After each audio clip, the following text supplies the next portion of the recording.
listen, Otter, what would you rank General Caerst on a scale of 1 to evil?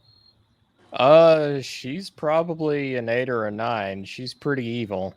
Maybe not completely and utterly diabolical. I've seen a little worse, but she's pretty bad.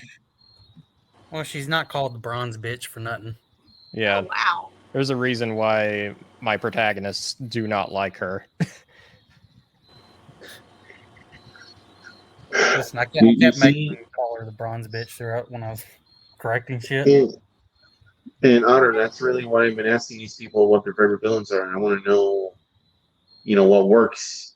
Because I want to know what works to make my villains hateable and not relatable, but maybe like, holy shit, I really want the protagonist to like take this sucker down, you know what I mean?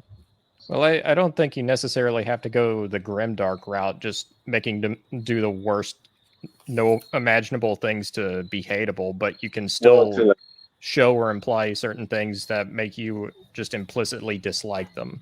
Like certain little mannerisms they have or how they treat other people. Yeah. That will establish a lot in a very efficient time space. Listen, basically he's going to make Chris Chan 2.0. We all know it. Oh my gosh. Oh my gosh. No, we're not going to talk about Chris Chan. Hey, you know about him? Yes, I watched Moist Critical. I had no choice. Hold on. Well, we put the Chris Chan discussion to the side for a moment because the Ultimate Kahuna made a post. Cool. And I think this is far more important than Chris Chan. Yes. I mean, yes and then no. again, everything is. If it's out of envy, then probably. Envy? Sure. Okay. I mean, I'm not going to go any further. You've seen the artwork. Are those athletic? Listen here.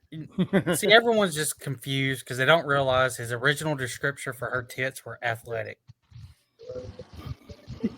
Well, in earlier drafts, I had a almost completely different idea for her. It was like the same general idea, but the execution was very different.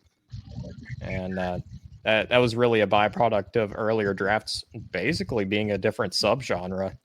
Oh, really?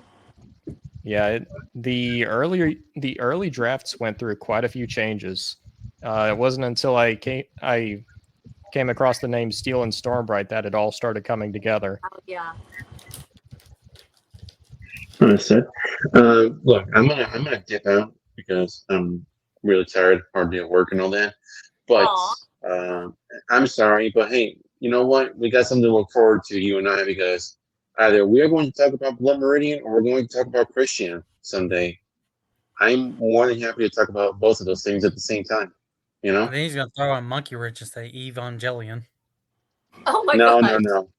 No, that's for Rita and me. I only torture Rita with Evangelion, not Christian.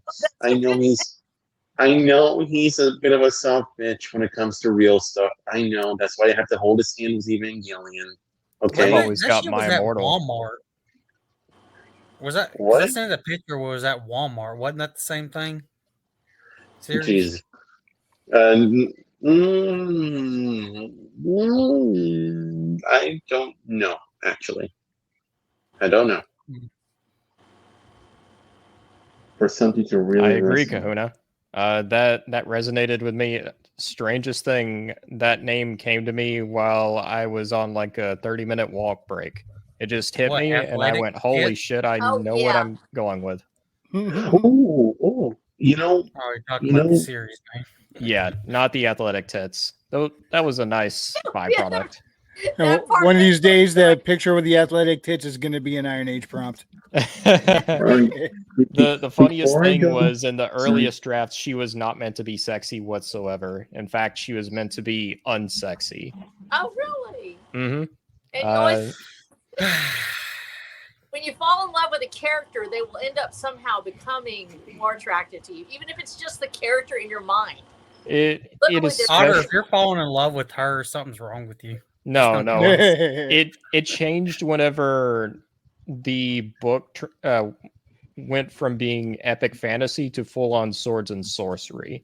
That's whenever it clicked with me, because swords and sorcery is filled with femme fatales.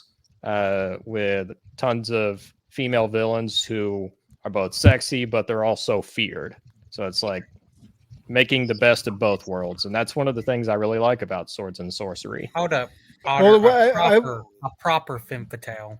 But what's the difference between epic fantasy and Swords and Sorcery? I thought the two were kind of almost one and the same. Yeah, related. So they're both under the same umbrella genre of fantasy, but I would compare it. Say you compared Lord of the Rings to Conan the Barbarian. They're both fantasy, but there's fundamental differences in how that story is told. Lord of the Rings is more about Sorcery be a little bit more street level, while epic fantasy has the more grandiose, mystical. Yeah, more grandiose. Oftentimes the pace is a bit slower. The book is a lot more sweeping in scale.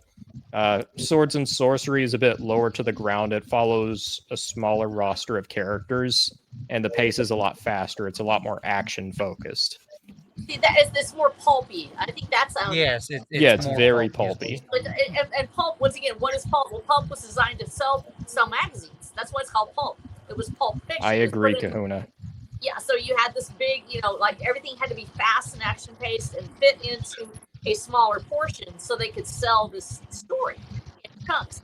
And so you had a faster pace with it. I think that's really the difference. I mean, I don't see why you couldn't have an epic fantasy, though, that had pulp. I wanted to write that into my series as an epic pulp. I don't know. Arch, no. Most people usually do like phone book fantasy. Your giant 600, 700 page book, and it's usually going to have a more of a slower plot. Yeah. Pacing.